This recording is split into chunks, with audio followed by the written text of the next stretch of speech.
is an advert, so they are advertising a product or an idea. You must identify what is the product.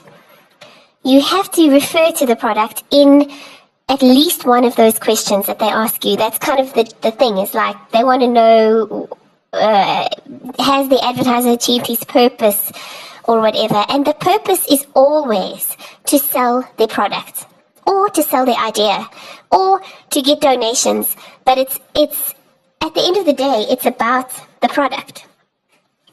So number one, to remember, the purpose of every single advert in the whole world is to sell the product. So you must know what is the product being sold.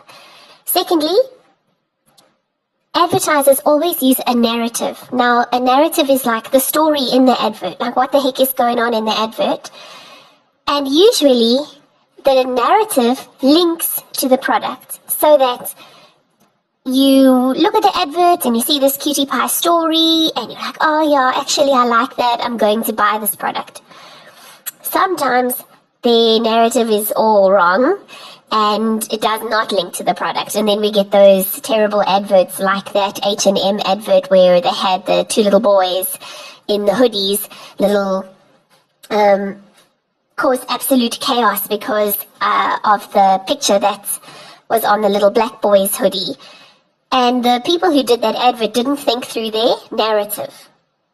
So you will not get something like that in paper one. You will get a normal, non-triggering advert. And you must know these two things. One, purpose is to sell their product. Two, there is a story in the advert. So just to give you an example, I think in your workbook there's one that's an advert for sanitary pads. The product is sanitary pads. The purpose of the advert is to sell sanitary pads. The narrative of the advert is all these amazing sportswomen doing amazing sports, running, javelin, swimming, triathlon, everything. So the narrative is run like a girl, jump like a girl, fight like a girl. You know, it's got all of these amazing sports. But at the end of the day, what they're really saying is you can do all of these sports if you wear and buy and wear always ultra sanitary pads. So now when you're looking at the questions for the advert, they're always going to ask you to link the purpose or the advert to the image or link the words used in the advert to the image. So you must be able to have a look at the picture and realize what is the picture. The picture is part of the narrative. The picture could even be the target market. So if there's like a young teenage girl in the advert, probably the target market is young teenage girls. If there's a middle-aged man in the advert, then the target market is a middle-aged man. So you must be able to link the picture with the product. You must be able to link the picture with the words used in the advert. The other thing that they love asking is they're actually asking a bit of a diction analysis in these adverts now over the last few years. So they'll say something like, account for the use of the phrase fashion classic, or account for the use of the phrase. Remember, account for just means give a reason why they've used that. If I was you and I saw that, account for the use of the phrase, I would do a diction analysis. You know that you are saying fashion classic suggests, which shows that the purpose of the advert is whatever. I would just, the link back to the question would be purpose of the advert to sell the product. The other thing that they're asking is persuasive appeal or stylistic techniques or persuasive techniques. Now, there's no comprehensive list of persuasive techniques in the whole world. I can't learn these 5 off by heart. Advertisers use anything to persuade. Number 1, if it says discuss the persuasive technique in the written text diction circle, just go for diction. You girls know how to do diction? Just go for diction. That's what it is. It's the emotional impact of the words used, right? You can find other things like literary devices, puns, or alliteration, or play on any sort of play on words. Those are also persuasive techniques in the written text.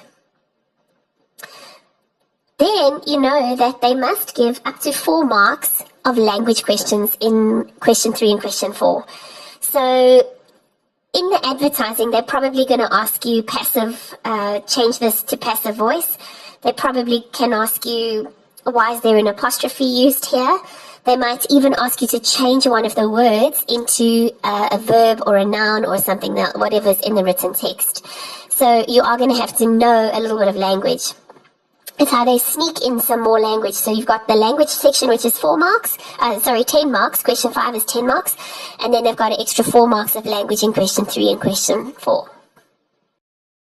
Okay, so then when you're looking at question 4, that's the cartoon.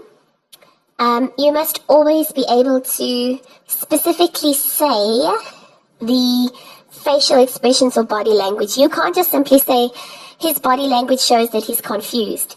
Can't do that. You have to say, his eyebrows are raised, his eyes are wide open, his hands are to the side in a questioning gesture. You have to be specific about that. There's marks in it, like literally marks for free. So eyebrows raised, tick. Eyes wide open, tick. So often you can get lots of marks just for being specific.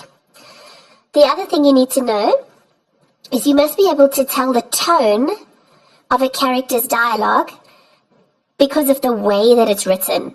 Oftentimes the cartoonist will put a word in bold or in capital letters or use exclamation mark, exclamation mark, exclamation mark, and those are just indicators of tone. The character's shocked, the character's horrified, the character's shouting because he's angry, So tone is emotion, remember.